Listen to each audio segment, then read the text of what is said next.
Gray, welcome. Thank you. Yeah. So like I said, while we were in the green room, to use the industry parlance, we talked a little bit about how I was going to, introduce what the Noblest Pursuit is. And this is actually the name, the Noblest Pursuit, is an homage to a quote from St. Thomas Aquinas that said that the pursuit of wisdom is the noblest pursuit of all. I'm paraphrasing, obviously, but I just thought that was a really interesting statement. I love these conversations. We've had these conversations off camera many, many times. And I felt like now that I've struck out on my own and have Noble Squad, I wanted to have a forum to not only have these conversations, but share some of the insights that I feel we generate when we sit down and talk. So, this is just going to be like every other one-on-one that we've ever had, or the coaching sessions that we did before you and I parted. Absolutely. So we'll get into some of that background. But why don't you go ahead and take a minute and introduce yourself so that people can get to know who you are, Gray? Yeah, absolutely. So my name is Gray Lehman. I currently am an engineering manager at Lovevery. We make baby toys, more or less, and my job is to manage the apps that we are building. As we try to aim towards creating these toys for children and then providing supplemental educational material for parents. And so the apps, both on iOS and soon to be Android, are geared towards helping parents learn about what their children are going through, giving some frame of references to like what your child might be experiencing at any point in time, and giving, tools and resources and guidance on how to, one, use the toys that you purchase from Lovevery, and two, understand, how your child grows and develops. And so, we've been working on that for a little over 4 years at this point, is how long I've been with the company. There was a little bit of work done prior to that, but I have a background in iOS development, specifically Swift, both in UIKit and Swift UI as of late. And then in college, I did a little bit of Android development, but kind of just. And you went to University of Utah, right? University of Utah. Yep. I started out at the U back in 2011. I started out in CS, so I've been in CS more or less the whole time. I guess I should put a little asterisk on that, but more or less the whole time in computer science. And then with a focus on one thing the University of Utah does that's kind of cool is they have they call entertainment arts and engineering. So back when I was little 18-year-old Gray, I was like, I'm going to go make video games. And so that's what my emphasis was. As many in our industry, that's a lot of people that like enter. It's got to be at least a third of for CS. Sure. That's how they get you too. It is. Yeah. And then you realize there's no way I'm not that absolutely. smart. Like those guys are insane. I don't think there's any like aspect of software development that could be like worse, in my opinion, than game development. I have nothing but like a massive amount of respect for game developers. The amount of crap that they have to go through, and for what little pay they make is truly a labor of love. And I quickly found out was not for me. So I'm happy to be more on the corporate side. But absolutely. So that's I more or less I think my background. Very cool. Yeah. Just since this will be very early in the episode releases, I should obviously introduce myself. So my name is Paul Baker. I've been in the industry since 2001. I started computer science. I was class of 2003 at West Point and had the distinction of the last class at the academy that learned Ada. So my computer science career started with Ada. And then I wound up having to leave the academy due to a medical issue that I'll talk about in future episodes. But I did a lot of different code for money starting in 2001. So I've done ASP, ASP.NET, C#, VB, VB.NET, Java. And then when I went back to school and got my master's degree, I had a Linux computer because my Windows computer had aged out, basically. I couldn't run XP on it anymore. And I installed Linux Mint, which is an Ubuntu variant, and I always wrote code even as soon as I learned, right? So at the academy, 99, you have to take CS classes. Every cadet has to take CS classes. And I had never programmed before that because I didn't have a computer when I was a kid and like in high school. And as soon as I compiled my first code, I was like, whoa, that's nice. And then like 6 weeks later, I started thinking, and like 6 weeks later, I called my dad, who had been a computer programmer back in the day with, I think he did COBOL. And I said, hey, Dad, I think I'm going to become a CS major. I was going to be a mech engineering major. And he's like, is there any money in that? And this is like 99. And I'm like, I don't know. I just love it. So I think I'm just going to do that. So from that point forward, I always wrote code. And I ran into Ruby, which is what I specialize in now, is Ruby on Rails. And the way that happened was I was running Linux and I couldn't run VB or C#. I was a big .NET guy in my undergrad years. Hate it writing Java. Was not a huge fan of that. So I had heard a bunch of, noise about Ruby on Rails. And then also I heard a bunch of noise about Python. And I tried Python out. I wasn't a huge fan. And I tried Ruby and I fell in love immediately. And I've been doing Ruby ever since. I think that was, I should know these dates off the top of my head, but it was the year before my daughter was born. So 2010. And I did Michael Hartle's Learn Ruby on Rails tutorial back then. And I think it was the 3rd edition or the 2nd edition, but it was Rails 3 was what I learned on. And then Rails 4 was my first production code about 2 years later. Yeah. So I've got a little bit of background in leadership, obviously from the academy. And then also I've been writing code for, almost 24 years. That's a wild idea to think, that's a long time. Yeah. And then you and I linked up about 4 years ago. Yes, sir. And I had been hired as a senior engineer for Lovevery after COVID started. And I was working for a company that just got obliterated by COVID because they were selling corporate lunches and there were no corporate spaces occupied at that time. Okay. So I jumped ship pretty fast and got picked up by Lovevery, thankfully. And Manisha, who was managing the mobile squad at that time, she moved into a director position, I think, and I took over managing mobile squad, which was, pretty seamless for me. I've been in engineering leadership roles basically since I graduated undergrad in 2007. So, and then that's how you and I met, right? We did a beta. Remember that? We did the beta app and it was just not well received. And then we had to restart. Man. Yeah. We had a lot to learn at that point for sure. Yeah. A hard lesson in, knowing what your customers want and finding your niche in the grand scheme of things.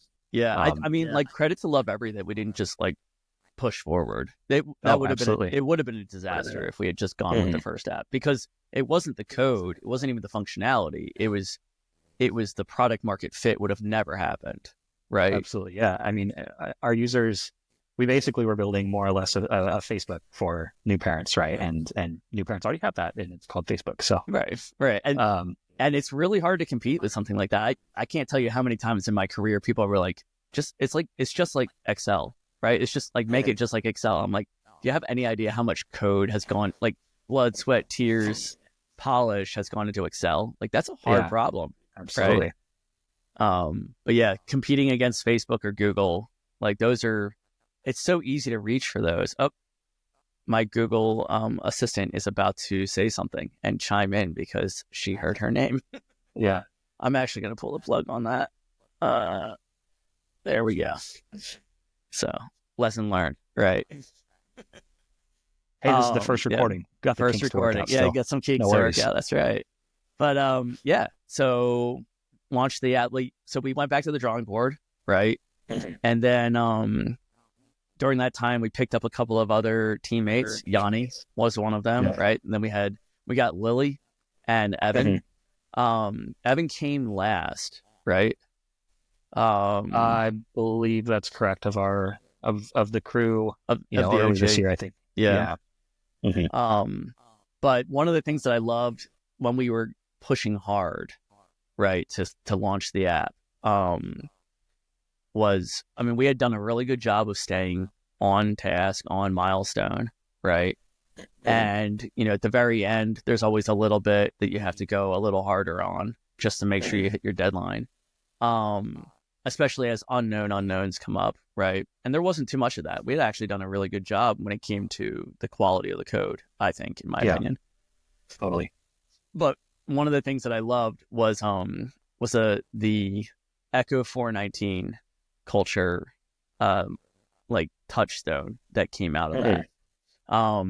Do you remember how that happened? I think, it came from, yours, mine, and Yanni's mutual love of the Halo franchise. And we might have just been kind of like shooting the shit or talking one day and, kind of came up that we all, enjoyed those games and Right. had a formational part of our upbringings. And, this idea that, it's a story about perseverance, right? Like about one guy, one, set of people who are going out and just getting something done at all costs. And, we had been through a period of doing a lot, but, every single time we said that we're going to do something, we more or less did it, right? Like we were meeting our goals, we were executing at a high pace. And I remember there was like a sticker or something that one of us found on Etsy, I think, that was like of the Pelican from Halo, and it said, Echo 419.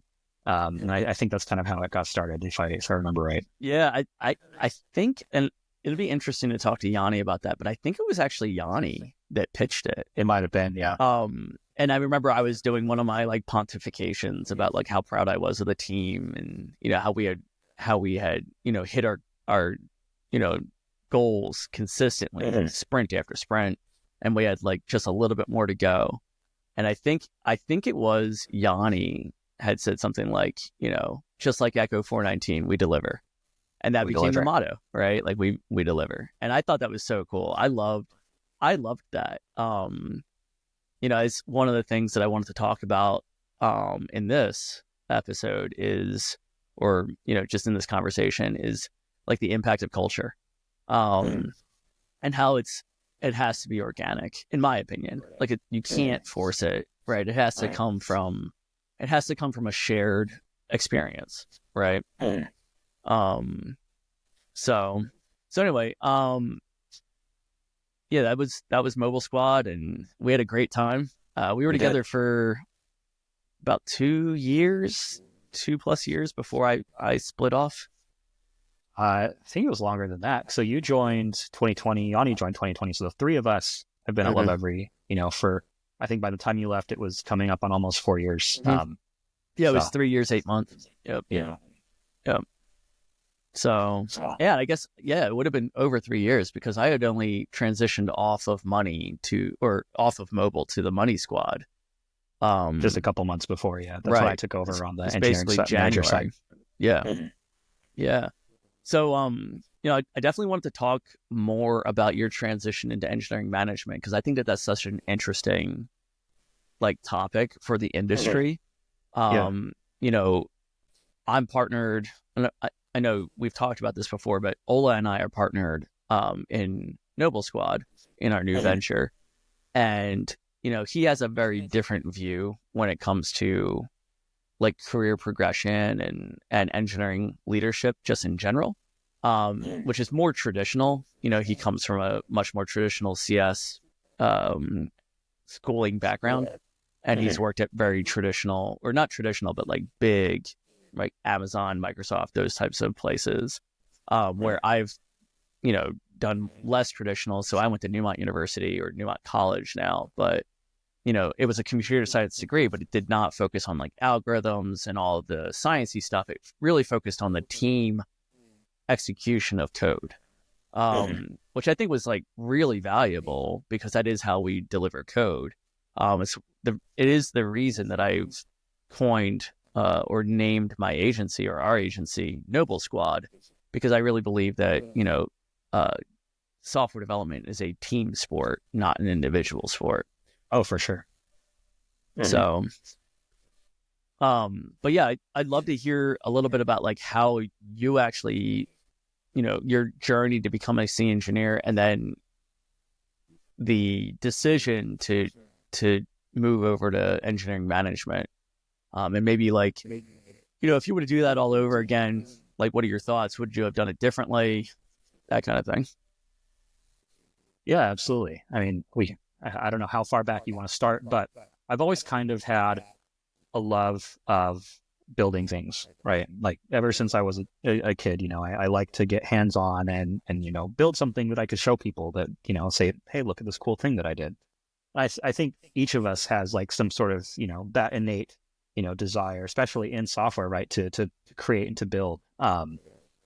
And so for me, it was pretty natural to flow into like a mobile aspect of things, because that's like a very fundamental, like, hey, look at this cool thing that I did. It's on your phone, right? And it's Like tactile. You can show it to someone, and they can feel it, they can touch it, like they can hold it. It's almost a physical thing, right? Like whereas, even like Excel, for example, we talk about Excel and all the love and blood, sweat, and tears that have gone into Excel, right? Like you can still use Excel, but like there's something like fundamentally exciting about a phone app, right? And especially like, growing up during the smartphone boom era, I guess we'll call it.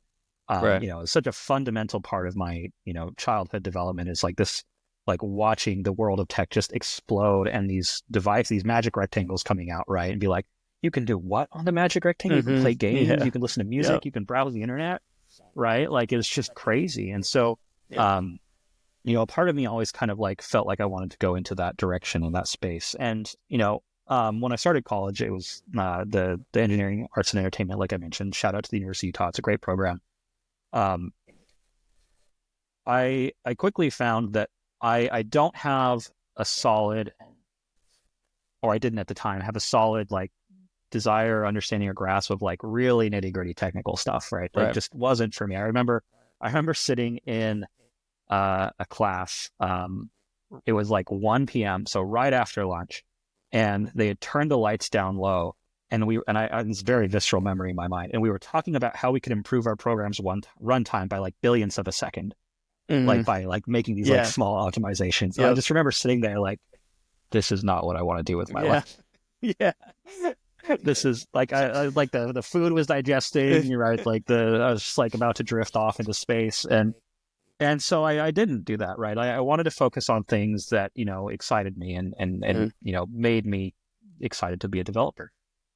Which ended up being, mobile front end development.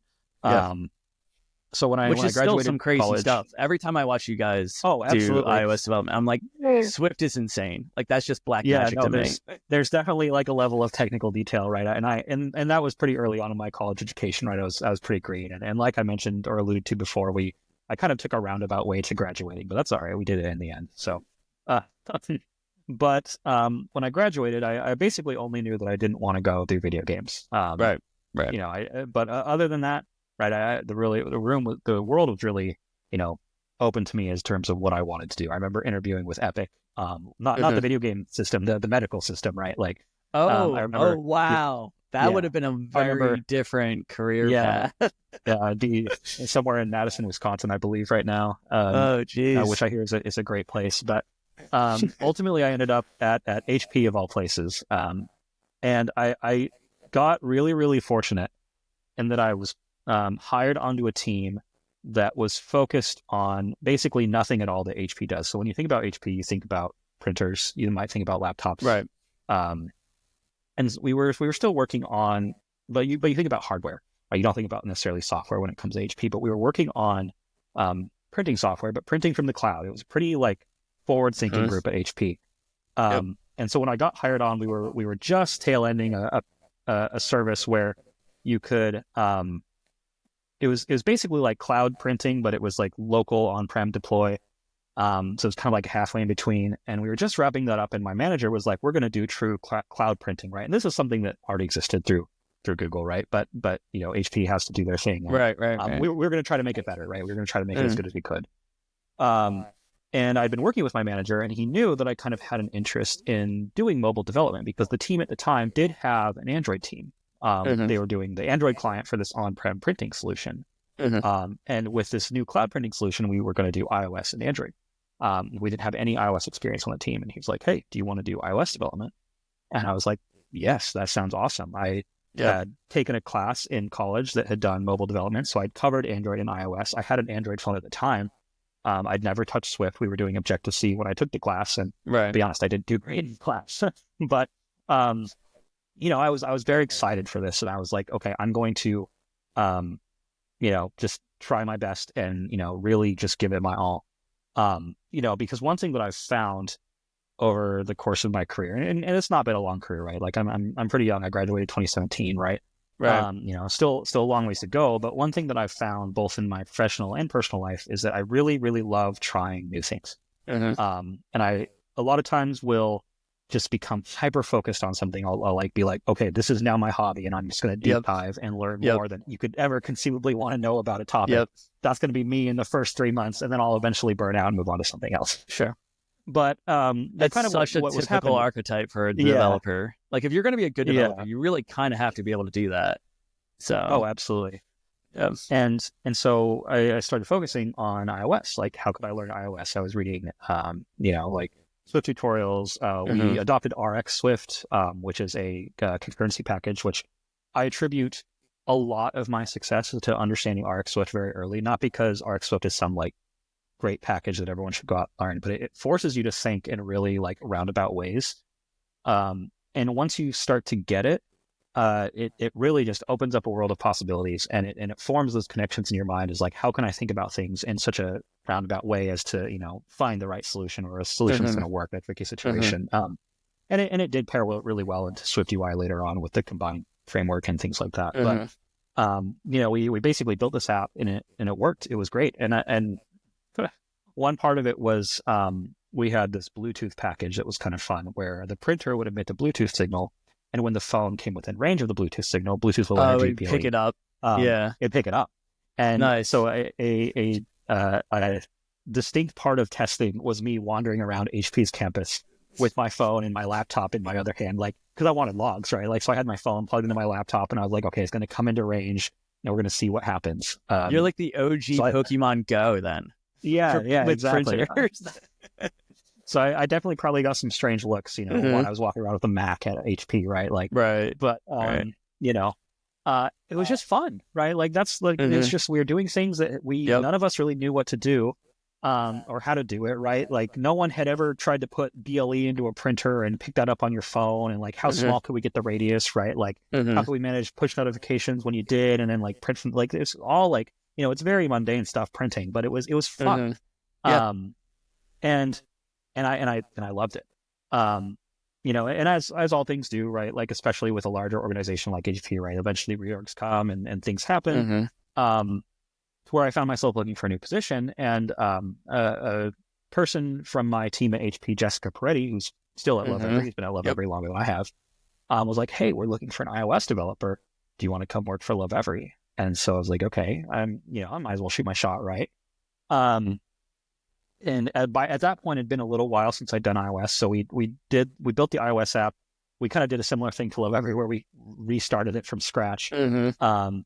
And then I got taken off the project and put on a more back-end heavy project doing Spring Boot. And that was not my favorite thing in the past. It's important to know that, but it is, I don't know anybody that loves that stack. Like you'll find iOS developers that are passionate. You'll find Android developers that are passionate. Ruby on Rails developers are like zealots. I don't know anybody that's like, dude, I cannot wait for Java Spring Boot. Let go. Hey, I'm sure they're out there. But yeah, so that was not my favorite thing in the world. And basically I took my shot at Love Every, and I actually didn't get it at first, right? This was very early on, where there was no mobile code at all. Love Every was really looking for someone in that senior position, in that leadership position. Right, they were looking for minutia. I have a mastery of this. Right, I'm going to come build your app for you. Yeah, exactly. They were looking for minutia. And so what happened was minutia got hired. And then a couple months later, so I think that was October of 2019. And so I guess more than a couple months later, it was around June, July of 2020. Jessica messaged me back to be like, hey, we're looking for a mobile developer again. Like, all right, might as well try. So I reached out and I kind of like fast tracked my way to the front of the queue because I already talked to our director at the time, Alicia Right. Murray, I think her name was. Yeah. Basically fast tracked my way to the front line, Yep. talked to Manisha, and got the job. And it was all kind of, from that point, right, I was no longer, up until that point in my career, I didn't really consider myself necessarily an iOS developer. I was someone who had done iOS development, I'd done back-end development, but I didn't really Right. have like a clear direction. But at that point, that was the point where I'm like, okay, I'm all in on this. Now, where would you have considered yourself? Like, when was the moment that you considered yourself like a senior engineer? I don't know that there was ever really like a singular moment. I and even to this day, right? Like, I guess the moment I consider myself a senior engineer is when I logged into the HR website and it said Gray Lehman senior engineer. Senior right? engineer, Like, yeah. Yeah, like, and same thing with the engineering manager, right? Like, I don't know that there was like a singular moment where I was like, okay, I'm ready for this. It's kind of just like a growth mindset. That was one of the things that actually HP is like one of their core tenets is, keep a growth mindset. And kind of along with this idea of always trying new things, I am the kind of person who just wants to like, if I'm writing code, right, I want to get to the code and I want to do this in a way that makes sense to me, that, I'm going to rely on other tools. I'm going to build something for the purpose of this, and then I'm going to make sure that it works. Like I'm someone who I feel like I care a lot, and I feel like I have a strong passion for, making something that is going to go out to people and work, because at the end of the day, right, it comes back to that kind of like childhood, like joy of like, hey, look at this cool thing that's on your phone.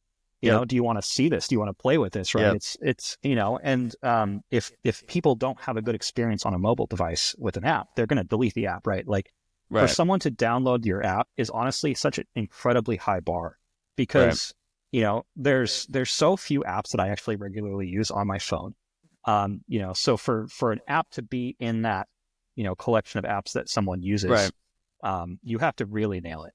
Because otherwise they're just going to use a website, they're going to do something else, right? Like, or they're going to delete your app, just not use the service at all. Download it, right? Yeah. So you really need to make sure that it works and it works well. That's something that I have always cared about, and I care about a lot to this day. And I think that sort of mindset, like, and to come back to a point that I had talked about earlier, like I don't necessarily consider myself the most technical person, right? Like I don't have like a really strong technical understanding of a lot of topics, but what I do have is the willingness to go and learn about something in order to implement it in the correct way. And I think that's the key point right there, in the correct way. Because I'm the same exact way. Like, I am not an uber nerd when it comes to code. I actually didn't get into software development right after my undergrad because I felt so inferior to some of the guys that I went to school with, who went, like, one of them went on to Microsoft, had like a master's degree, but he was like early 20s, right? Yeah. Super smart guy. I mean, and those were my crew, right? Like, I did all my projects with them, and I was good enough to hang with them. But I was like, this is what a developer is. They're like a computer on legs, and, like, that's just not me.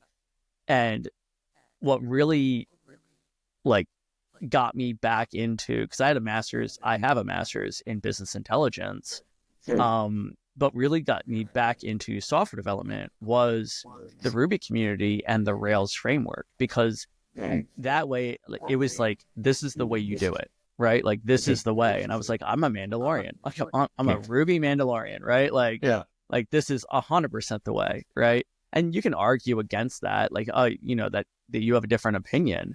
But that idea of the correct way of doing things is, like, there are several correct ways. There are some that are a little bit more correct than others according to outcomes, right?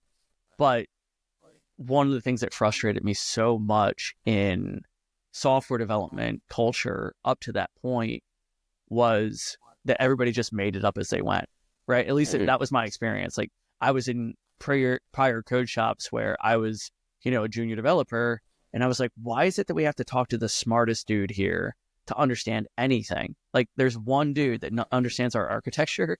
Like, what happens if that dude leaves, right? Like, nobody understands this code. And it's like, DHH is like, that's what frameworks are for. And I had learned about frameworks, but it's kind of like in academia, like it was like, those are theoretical things. And in the real world, you're just going to sling code and hope for the best. Right. Yeah. And I think that was one of the culture things about Mobile Squad, is that you really took the lead on the app side, on the Swift side, making sure that our architecture was well thought out. And then we'd done a pretty good job of, thankfully Ruby on Rails gives you a pretty good head start that, I mean, you can bastardize it if you want to, but at least at baseline, when you kick off, like, you have some structure. And we did a good job. I remember we removed, what was that graph database that we were using? Not GraphQL. Node, 4J something. Node4j, yeah. Node4j, yeah. Neo4j. Neo4j, yeah. And we removed that. Remember, we removed that in like less than a week. Like, we just ripped out the whole database and just like, right? Because like I hated that database. The ORM for it was in Ruby was garbage, right? Like it had no support. And we were trying to implement an admin tool and use like something that, like active admin. So we just ripped it out, and I think it took like 72 hours. It was like super fast. It was fast. And I remember Luke, who was this head of engineering at the time, was like, good for you, right? Like, there's no way that you could have done that without tests and properly structured code, right? Like, 100%. So sorry. But you were saying, that you enjoyed being able to learn new things and learn them in the right way. Then I got on my soapbox. So yeah, no, you're good. No worries. So I mean, to kind of circle it back around to the engineering management thing, right? Like it's kind of just more of the same of like, just trying something new. And, I sort of felt like I was, and I still kind of feel like this, but like I was reaching a point where I needed to either like seriously level up my technical skills or get into management, which is maybe like a bad thing to say on a podcast where people are going to listen, but maybe they'll listen. All right, to like maybe bring it back to like nerddom, right? Because we're nerds here. Yep. We are. One thing that I have done a lot of and enjoy a lot is being a dungeon master, playing D&D. And to be the dungeon master, you're kind of like the main character, right? Which is going to sound really egotistic. But when you play D&D, if you're the dungeon master, you are the main character, right? Like everything revolves around what you say. And your job is to manufacture a positive experience for everyone and to make sure that people are working together, to present them with challenges and to present them with opportunities to overcome those challenges. And as wild as this to say, like it's taught me like two really like, important lessons I think that's gone into like what I've been doing as engineering manager. And I won't say that I've been doing an amazing job as an engineering manager, but I've been doing a pretty good job. Sure. I've heard good things. Improv, right? Being able to improv is just so important. Yep. And, as a dungeon master, you are always making shit up on the fly. Like that's the entire thing. Is you can lay down all the best laid plans in the world, and as soon as the dice hit the table, it's game over to those plans, right? Like shit is going to hit the fan. And so you need to be able to react in a snap moment, right? Like, and I think that level of being able to make stuff up and to work with it on the fly is like, is so critical. Yeah. And then two, just like being able to herd cats, like a lot of both what I've found in engineering management and in being a dungeon master is just herding cats. Just getting all of the cats into the place that you want them to be to do the thing that you want them to do, and happily get the cats to do. Yes, because cats you can are wrangle often grumpy. Cats, but they get really angry. Yeah, exactly. And I think the herding cats analogy really is the best analogy. I love. Did you ever see that video? It was a commercial, I think from like IBM or one of the big guys like that. And it was like literally cowboys on horses with like cats, like CGI cats running through the fields. And they're like herding the cats. And I was like, that's hilarious. That's so funny. Yeah, that's exactly how it is. And so like as wild as it say it, right? Like I think those sorts of like social interactions have helped shape a lot of the person that I am, right? Like, I am an introvert, right? Like just fundamentally, I don't necessarily like talking a lot. But the kind of through the course of my career and my personal life, I've found myself in positions where I have to talk a lot. Right. And that's an important skill to have both on as an IC, right. And a leader being able to, say the things that are important to say. And so with engineering management, right, like I got reached a point where I was like, okay, why not? Let's just give it a try, right? Like, let's just see how it goes. And if I like it, great. And if I don't like it, it's not going to work Right. out. I can do something else. Right. Um, and it has been stressful. It's been really hard, right? Like it's, you're on the hook for a lot of things that can go wrong that Yeah. are totally out of your control. Yep. Um, and it's particularly tough on the mobile squad, right? Because we're more or less a team of 3 teams. Right. So like some of the other teams at Love Every, they're managing a front end team and a back end team, but they're more or less working on the same project, right? At the same time, both the front end and the back end teams. But for Mobile Squad, we've got 3 different code bases that Right. are all doing different things at any given time. Right. We've got the Android guys who are building an app up to parity with the iOS app, so they're off doing their own thing, and then we've got Right. the iOS team who was, at least prior to the last month, building an entire new feature based on other microservices. So totally separate from anything our backend team was doing. And then our 2 backend engineers, right? They're off building their own thing too. And so, just having this crazy like context switching going back and forth has been, maybe the biggest challenge so far. And definitely feels like the area where I need to like improve the most is just being able to make sure I have a finger in all of the pots at once. But I mean, at the end of the day, right? Like I started my career wanting to build things that I could show people to look cool. And more or less, I've kind of bounced back and forth between, building things that I can really show people like visually, or I can, tell them about, because as like a backend engineer, right, I do have some Ruby on Rails experience, Right. being like, hey, this thing it works. It's cool. You might not be able to see it, but it does work. It's nice. Yep. And we've kind of moved from building those sorts of physical things to building, a team, which is still building something, right? You're still trying to build a culture. You're still trying to, build people's success, right? Because their success is your success, and their failures are also your failures. And so it's just like a really new thing that I, kind of like I've repeated so far so many times is, I just like to try new things. I just like to, keep an open mind, try new skills, learn new skills. And really just see what there is to see. Like, I don't consider myself a master of any one area. I'm kind of like the jack of all trades, master of none, which is, if you do it right, it can be a great place to be. If you do it wrong, it could be, well, now I'm just not good at anything, and everyone else is really great at things. But if you do it right, it can be really rewarding. I think that there is a space for that, especially in like early companies, like startups and early stage, 1 to 5 year old companies, getting into 5 to 6 year old, because you do need so much.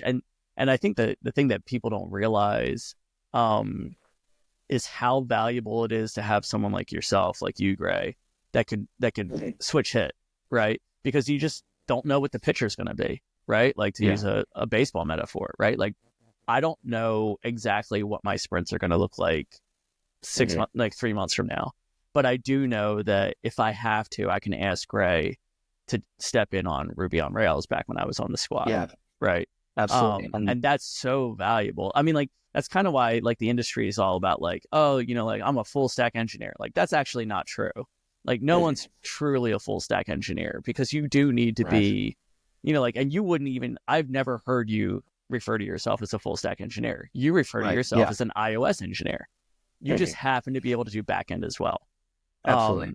Right. And I think that that's where we should be as an industry. I don't agree with this idea of like looking for like the code ninja or, like the wizard or whatever you want to call that. Like the rock star. The rock star. The rock star. Sure. Yeah, exactly. Because like, that's not like, even if you could find that mythical person, if they don't work well in a team, if they don't follow conventions, right, best practices, to throw out some buzzwords, right? Like, those aren't just buzzwords. They're not just platitudes, right? If you hire an engineer and they don't want to write Ruby code the way Ruby code is supposed to be written, or they don't want to write iOS code or Swift, according to the framework that has been agreed upon and chosen, doesn't matter how good they are. They don't last, right? Or they create a massive mess. And, like, I think that's probably the hardest part about engineering leadership, is dealing with, you have some pretty strong personalities in this industry, right? You have some really smart people that have a little bit of a God complex if they got into it, like I did, right? Like I hit that F5 and I was like, oh my goodness, I just created a small electronic soul that did my bidding, right? Like, Yeah. and that becomes hard because you'll have some people that butt heads.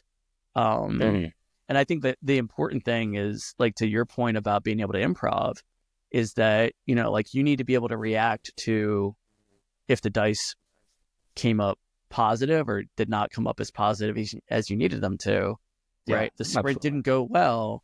Like, you can't just be like, oh, okay, and just move on, right? You do have to say something, right? Like, hey guys, Echo 419 up in this piece, like, we got to deliver, right? And I think Mobile Squad had a good culture of that. I think hopefully it still has a good culture of that, of being able to, have a hard conversation and, herd the cats, but the cats are pretty happy after said herding has occurred.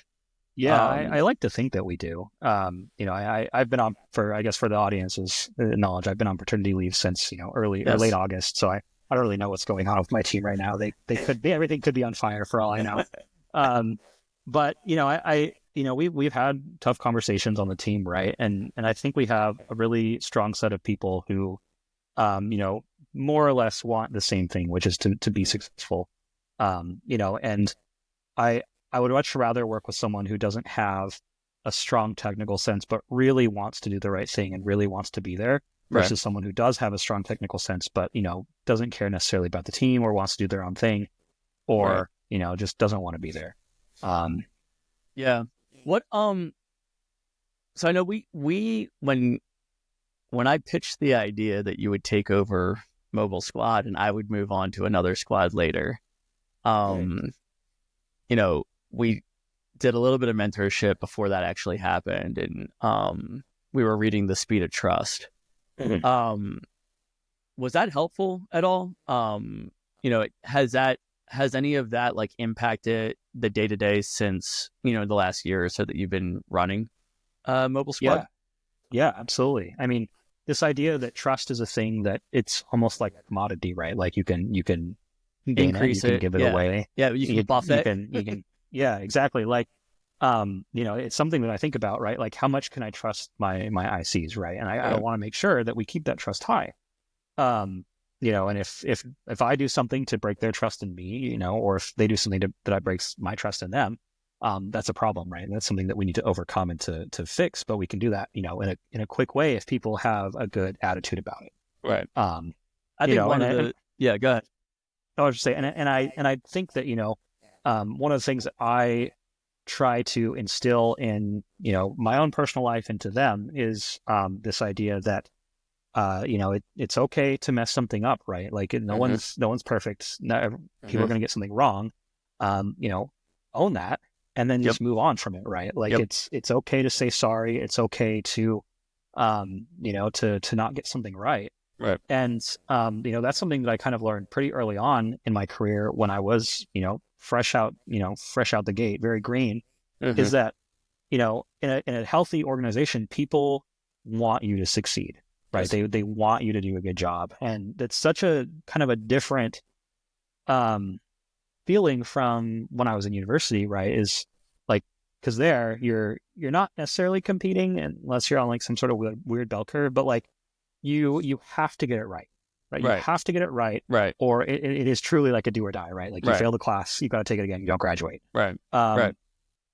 Whereas coming into the more corporate world, like there are still stakes, but we're not working on medical equipment, right? We're not working on airplanes, right? You don't succeed or fail as an individual. You succeed or fail as a team. Exactly, right. And so if you don't know something, or if you have made a mistake, a healthy organization should be one where people are lifting each other up, be like, okay, that's okay. As long as you are owning the mistake and being honest with yourself and with the team, no trust has been broken, right? Like, my trust is not dependent on you doing the correct thing or getting the job done. My trust is on you being honest and communicating and keeping me apprised of what's going on. Right. Now, I do think that one thing that I'm sure you're not sidestepping, but that you will build trust in an organization if you are able to execute consistently, right? So like if you're not, if you're setting milestones and you're constantly blowing those milestones, Sure. Yeah. right? That is the other side of that coin, right? Right. So it's not that you have to get it right all the time. It's just that when you're going to get it wrong, you can say something early, and that the course correction is not dramatic, right? And that gets into, like we've talked about this on the squad, but like, for those of you that know anything about Agile development and Scrum, right? We do Fibonacci points. Or we did Fibonacci points on the squad, and one of the rules that I had was you can't point anything greater than a 5, right? And you can't superload your sprint, right? So I think we were shooting for 10 points a sprint. And, usually Gray would pick up a little bit more than that, but like not too much more, right? And I think that was important because, it's hard for a developer or an IC to know that they're going to miss their mark if they have this big audacious goal that's not broken down, and they feel like, hey, I'm working my ass off here, right? Like it's going well, right? Like I don't think most ICs intentionally lie to their teams and their engineering managers. I think they're just like as an engineer, one of our pretty core archetypes is like you're a people pleaser, right? Like you want to show people like, here, like play with this thing that I made, right? Like, isn't this fun, right?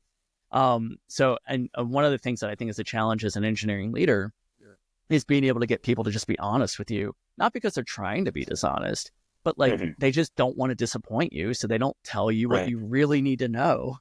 And it's easier if you can scale down those tasks, right?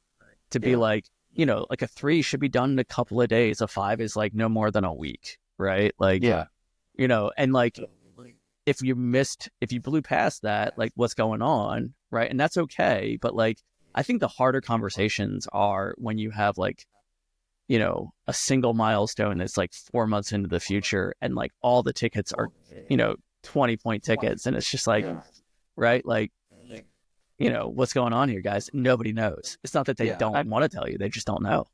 Yeah, we ran into that quite a bit with the Android work where, we're trying to estimate things out to December, and this is back in February, and we're like, okay, how long do we think this is going to take? And no one had any idea.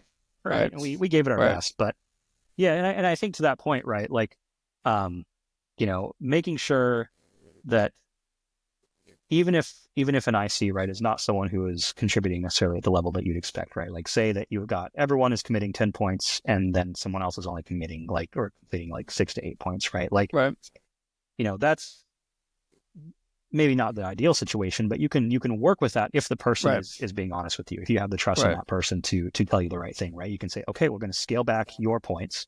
And, talking about Agile, we're going to maybe push back our deadline a little bit, right? And we're going to work with the people that we have to try to build them up. That's something that Love Every did with me. That's something that I really, want to see. I think, from what I've seen in the industry, at least from, the limited experience that I have, is that there is some resistance to organizations, building people up. We want to hire the right person who is at the level that we want them to be right out the gate. Right. We're only hiring seniors, we're juniors, right? Like we really need to, kind of ask ourselves why we're doing that. Like, why are we just ignoring all of these like juniors that we could pay half as much as a senior? We could hire twice as many. And, you have one senior, you have 4 juniors, you throw them at a problem, be like, okay, you're not going to get it right, but you're going to get something right. You're going to learn. And eventually we'll have 5 seniors, right? And they'll be doing an amazing job. Right. I think part of it, though, is that our industry is not particularly great at growing talent. And I think part of that is because our industry comes from academic computer science largely, they don't value things like, best practices and heuristics and things like that. Like they value algorithms, right? Like, but algorithms do not solve code, right? Like algorithms are such a small part of business development, right? Absolutely. It really is. So like, Sandy Metz's rules, right? Like 5-line methods, 100-line classes. Like people just like lose their minds when you hear that if you hadn't grown up in that environment, right? Or test-driven development. Like that's like a really hot button topic for some people. But I think like if you're a fresh grad and you get into a good organization that knows how to mentor and bring you up and not teach you terrible habits, it can be great. And I've had a lot of success in my career finding talented fresh grads, teaching them, putting them in a culture of clean code and, solid architectural principles, things of that nature. And they turn out, I mean, like, it's amazing how fast a fresh grad can become a very productive engineer very quickly if they have the right attitude, right? Yeah. But I think that's part of it though. And I think a lot of it is that, we have a lot of engineering leadership and we have a lot of business leadership that just don't know how you get good code. Like it's a mystery still, like no idea, right? Like it's just smart nerds, right? Like just do the nerd thing, right? Like they don't care. Right. And I've had those conversations where you're like talking to, leadership and you're just like, hey guys, like this isn't hard. And they're like, how do you know it's not hard? I'm like, well, here's the bibliography. Like this is, how you do this. Right. But I think our industry is at a point now, like a point of immaturity that hopefully is starting to mature. Where, like it is wild to me that you will still have code bases that don't have good tests. It's not the test coverage, but good tests, right? Like, right. Like, one of the best things to, you had mentioned something about, that early Swift, paradigm that you had studied that informed a year later. One of the things that I had heard early in my Ruby career at a conference was a concept of mutation analysis. And what mutation analysis is, I mean, it's not theoretical. At the time, they actually could modify the Ruby stack. Like in memory, you could go in and change a bit. So you could change a positive, like a plus to a minus, right? Like you could just change an instruction. Like, yeah, wild, right? Like, so there was a gem called Mutant that would go in and you would run your test, and when it kicked off your test suite, right, your mini test, your RSpec, it would go into the instruction stack and be like, boop, and just flip a bit, right? Just one bit. And then it would run your whole suite. And if your suite passed, that mutant killed you, right? Because that was something that like your test suite should have caught. And that's where like, I was like, oh, that makes so much more sense, right? Like, because people, like are so fixated on like lines of code covered, but like, you can cover a ternary easily. Doesn't mean you actually covered the logic of the ternary, right? Like, and again, like, in order, if you can think in terms of mutation analysis when you're writing your code, then that means you actually have to exercise all the code paths, not just the lines. And if you have to exercise all the code paths, then like Sandi Metz's rules, those become really relevant really fast, because the number of lines in a method and the number of parameters that go into that method, that's combinatorial mathematics, and you're going to get to the heat depth of the universe for some of these methods before you test them properly, right? Yeah. Like, and if you can't test properly, you can't refactor. If you can't refactor, then your code starts to ossify. And this is why you need smarter and smarter seniors and pay them more and more money. And hopefully you can still make progress. But the reality is that, it's amazing to me that if you have like a really solid team, a solid squad that knows good principles, they can do, orders of magnitude, 10, 20, 30, 40x more than a big team that doesn't, right? Yeah, absolutely. So, yeah. So, one thing that I wanted to ask you is like, how has the culture of Mobile Squad kind of shaped how effective or not effective the squad has been over the years in your view? Yeah, I think, it's all been about the culture, right? Like, I think there's something very fundamental about, working with people that you enjoy and that you get along with, right? Like, you don't have to be friends with your coworkers, but you should at least like, be personable, be easy to work with. And Respect again, them. like, respect them. Yeah, exactly. Yeah. And have a shared understanding that we all succeed together, we all fail together. Right. And so when something does go wrong, right, like we can get everyone in the room and be like, okay, guys, let's figure this out, right? It doesn't matter whose fault it is. Because at the end of the day, it's when the executives and the stakeholders look at it, it's everyone's fault, right? Like they don't care who it was. It was all of our faults. Right. But right, this idea that, we're all committed.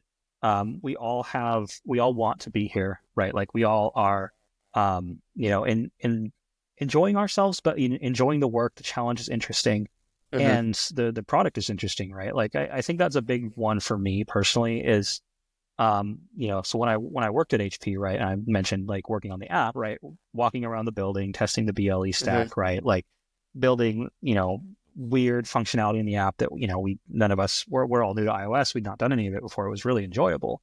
Right. And then when I, moved over to the Spring Boot Java, backend stack, I just didn't care about the product. I didn't enjoy it. I didn't really find passion in it. And so I left, right? I went to find something else.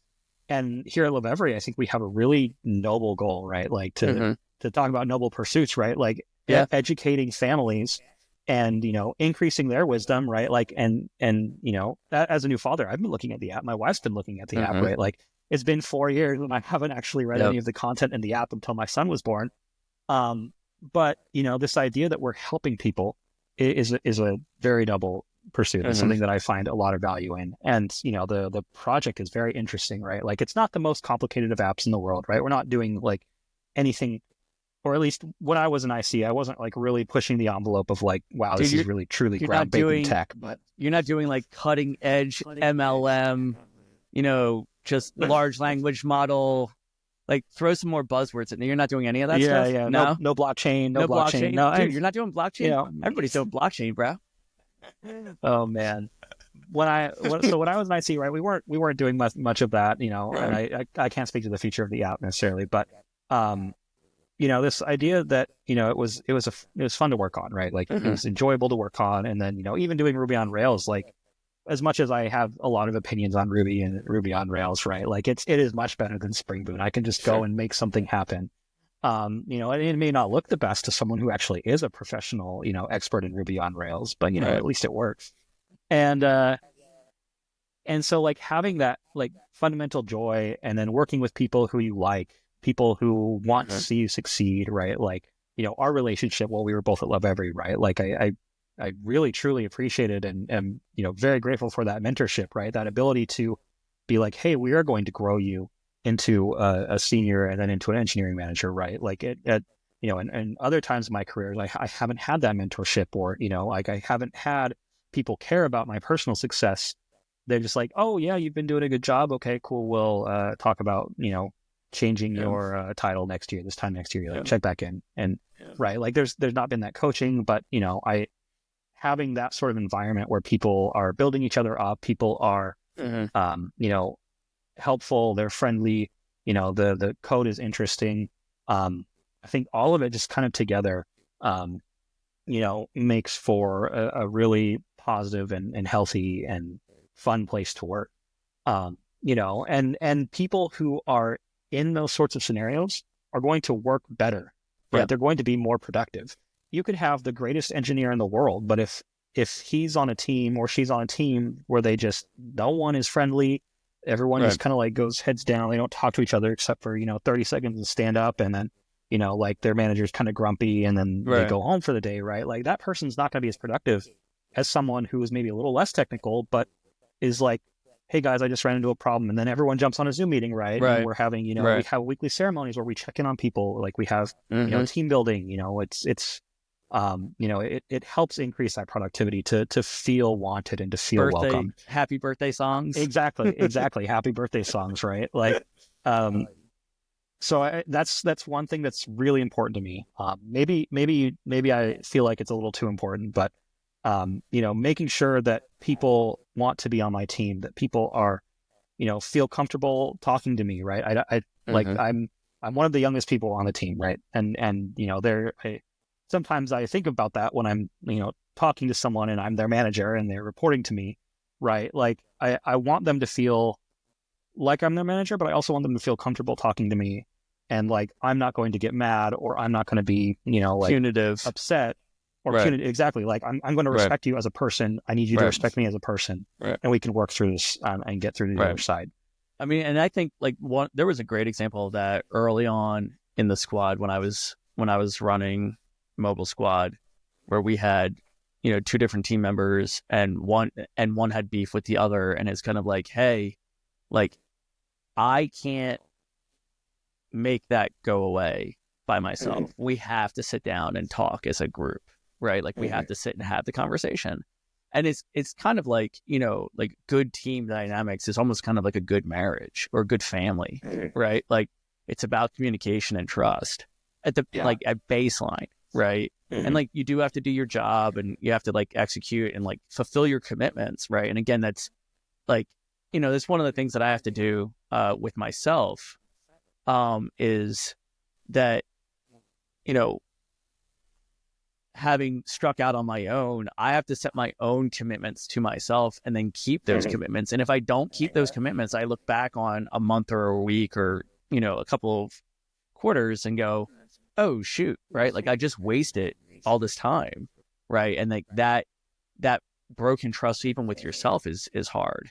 So, but again, it's a matter of, I think it really comes down to just being intentional and being, having an honest, kind of like wrap this all up in a nice little bow. Like we said early on, that culture cannot be manufactured, right? It has to be organically grown. And that comes out of like a shared actual interest, right? And it doesn't mean that everybody has the same view on the culture. I'm sure that there are people on this squad like Lily who did not give a crap about, Master Chief, right? It's okay though, right? Like, not everybody has to be part of that.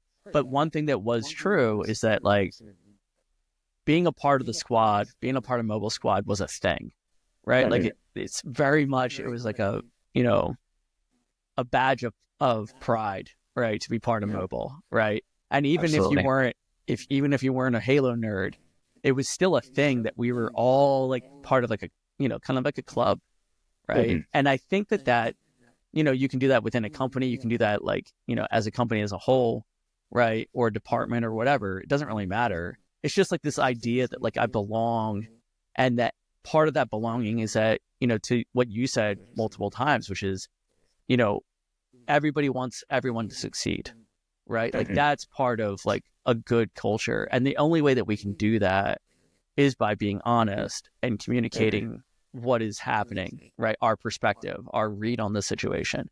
Because not only if you have the data, especially as an engineering leader, like, you can't make good decisions if you don't have good data, right? Like, it's impossible. So like, what you're doing, Gray, to like make sure that people feel comfortable talking to you, like, that's 100% the right thing to do, right? Like, and again, it's not because you're trying to be their friend necessarily. I mean, you are friends, but like, it's about making sure that I can, it's like when you go to your doctor.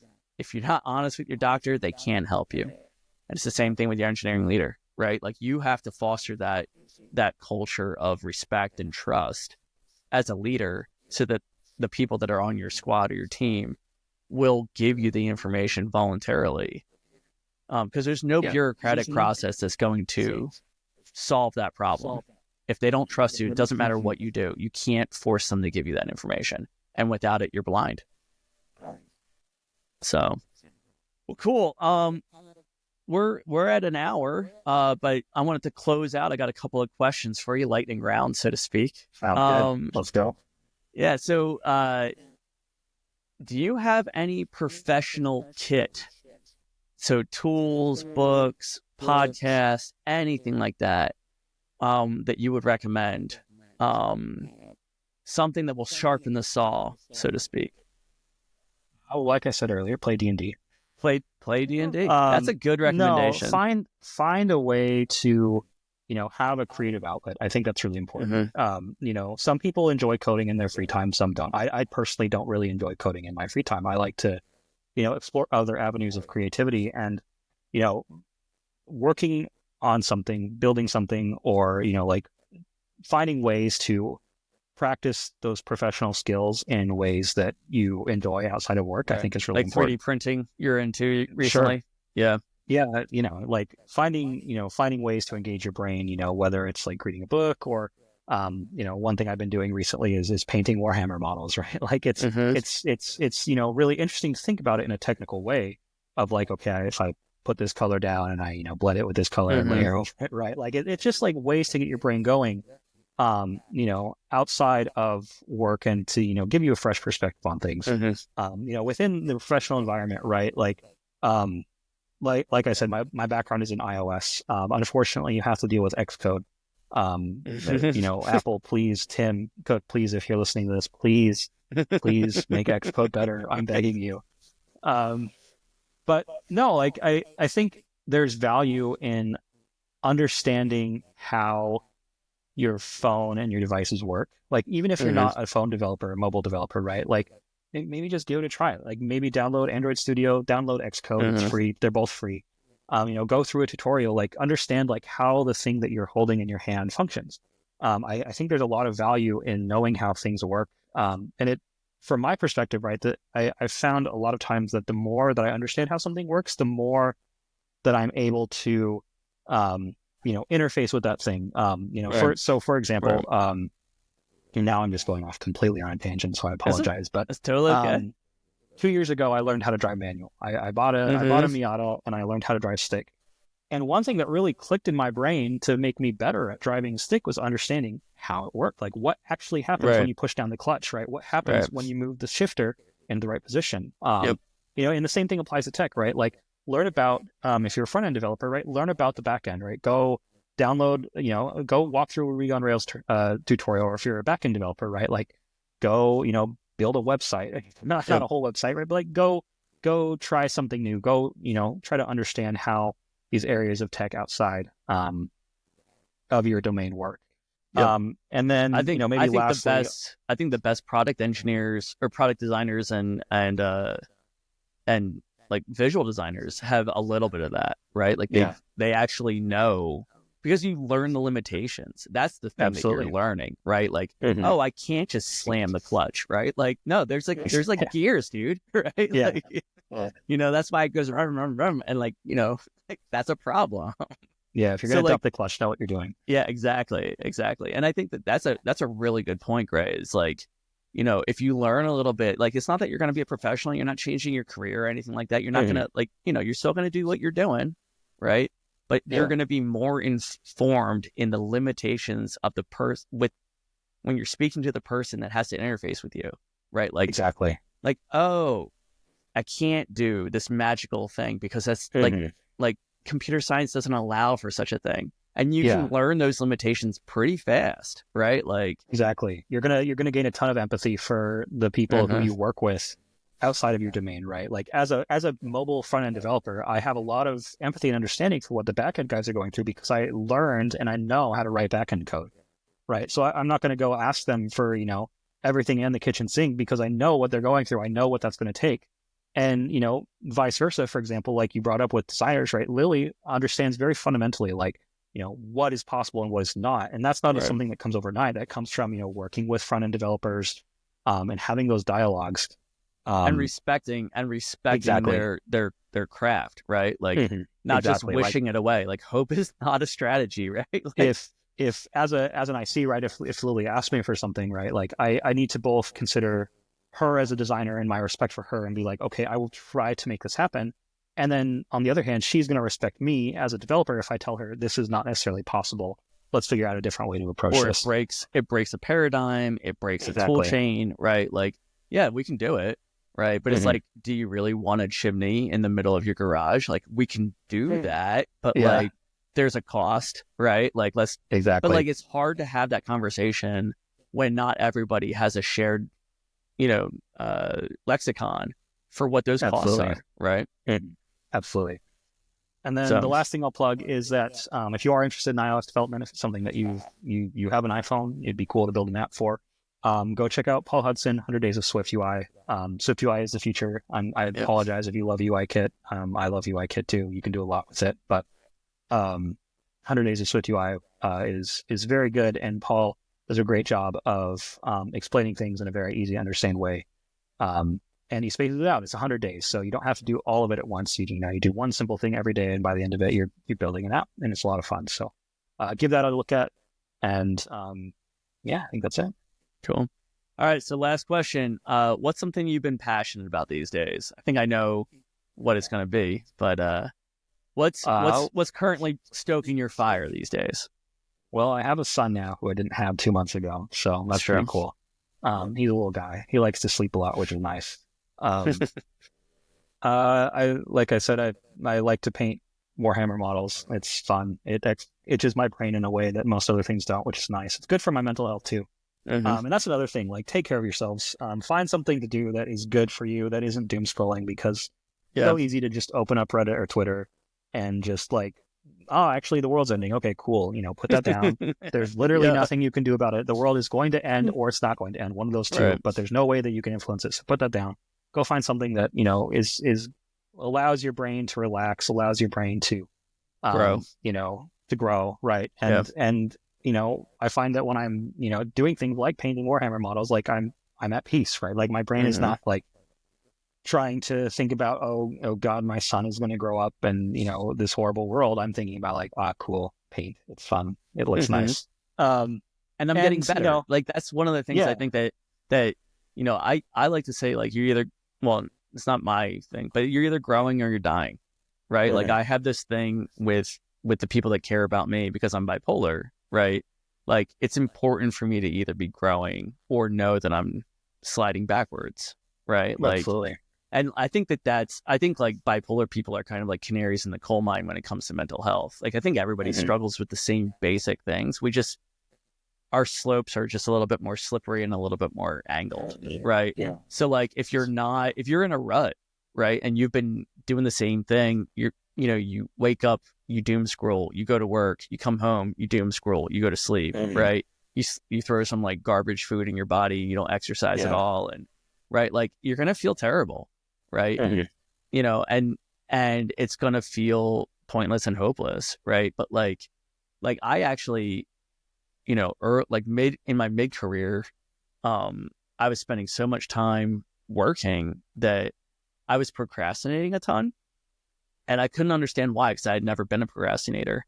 And I actually wound up getting a therapist, and that therapist referred me to a coach. And the very first thing that they asked me was, what do you do for fun? And I was like, what?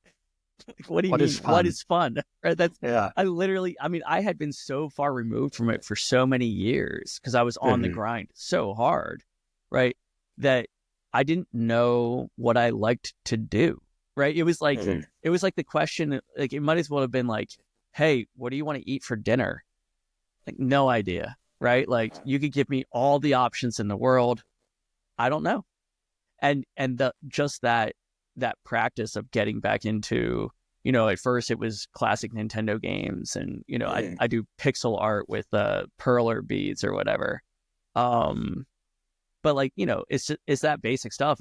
I read and I journal and stuff, but like, I had never even thought about that as like an important thing, right? Like I think it's so awesome. Every time, like, I loved when we would do lightning and libations, and like you would be up there like showing off like this new thing that you're learning, right? Like, I'm learning how to do 3D printing. I'm learning how to do painting, and it's like that's awesome, right? And it's so inspiring to be around people that are like passionate about something that's not, a buzzword, right? Like, no blockchain here.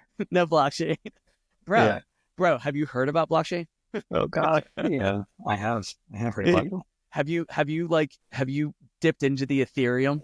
Like, you haven't dipped into the Ethereum yet? No? Okay. It's not. No, I'm still working on it.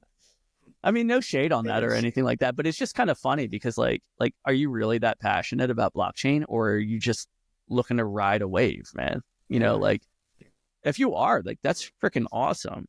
But like, I think one of the things that has been nice about like all the people that we work with or worked with, right, is that everybody that's on that squad, everybody that's in that team, they're all there for their own professional passion, right? Like, and it's like genuine, right? Like, they love what they do. Absolutely. Right?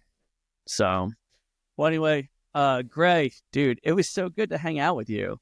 This was awesome. I had a lot of fun, and I hope maybe, we can do this again sometime. I would love to Definitely. hear more about, what it's like to be a young father. Um, Yeah. you know, and especially like a young father that's building the app that is teaching you how to father a little bit. Like that's kind of weird. It is a little strange. Yeah. Yeah. But I'd love to talk about, some of the things that we did from a culture standpoint on the squad. I'm actually going to be kicking off like a gamer lunch just for friends to hang on. Nice. Because of that, like, I have a couple of people in my circle that I've reached out to, over the last couple of weeks or whatever, that are not particularly jazzed about life. And Mhm. one of the things that I really liked about what we did on the squad was that we would get together every week or 2 weeks and, play like virtual poker or whatever, Yeah, absolutely. get smashed by Gray in GeoGuessr. I want you to know I have not been the best on the team in GeoGuessr in a long time. Lily is a GeoGuessr fiend. Dude, she stepped it up. She did, yeah. That's wild. That's so cool. She is. She's the So, one. well, cool. Well, Gray, again, thank you so much for being the guinea pig. Absolutely. Thank you. This I was have awesome. I have so enjoyed our relationship and all the conversations that we've had. It's just been like so much fun to talk to you, and it's always wild to me when you're like, oh yeah, I'm like not even 30 years old or whatever, and I'm like, oh my god, I'm so freaking old. Hey, I'm 31. All right, I'm 31. Yeah, Yeah. but all right, man. I will talk to you soon, and Yeah. yeah, have a great rest of your week and enjoy your son. Absolutely. Will do. All right, see Thanks, ya. Paul.